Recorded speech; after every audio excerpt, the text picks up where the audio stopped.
My main problems with cancel culture are there's 4 dangers I've identified. So the simplification of the individual. You see one cross section, one occurrence of what happens, and we discard the rest. I mean, and it's understandable for the fact that we don't have information based off anyone else's given history at that moment. Because, like, for example, maybe you might not be someone who might not be familiar with Joe Rogan. They just see a little bit and think, oh, he's a bigot or he hates it. Okay, but if you actually know him in his totality, which none of us really do, only he does. But if you have watched previous episodes of his podcast or just seen how he conducts himself and the things that he said, that you may be find yourself to be wrong. And that's just the case of what media is in general. Like, we have a small cross section and it kind of warps and shapes our opinions accordingly. The second thing I've identified is the dissolution of forgiveness and redemption. So it's like there's no real plan or course of action for redemption at all.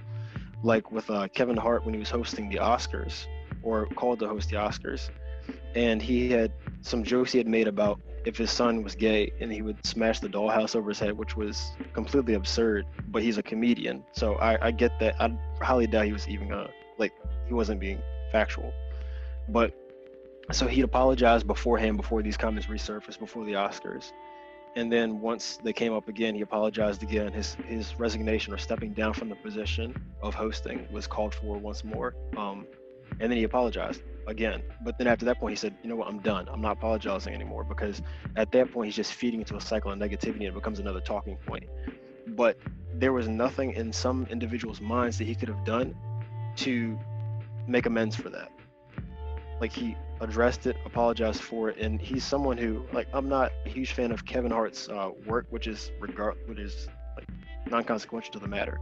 But from what I've seen, he's a fairly positive guy, and he's always trying to better himself. And he's, like, when he was on Joe Rogan's podcast explaining this, he's someone who prides himself in being inclusive to everyone, and like, you can go to a Kevin Hart show and have a good time. So he's not about spreading hatred, and that's what I see just based on an outside perspective. I don't know him in his totality.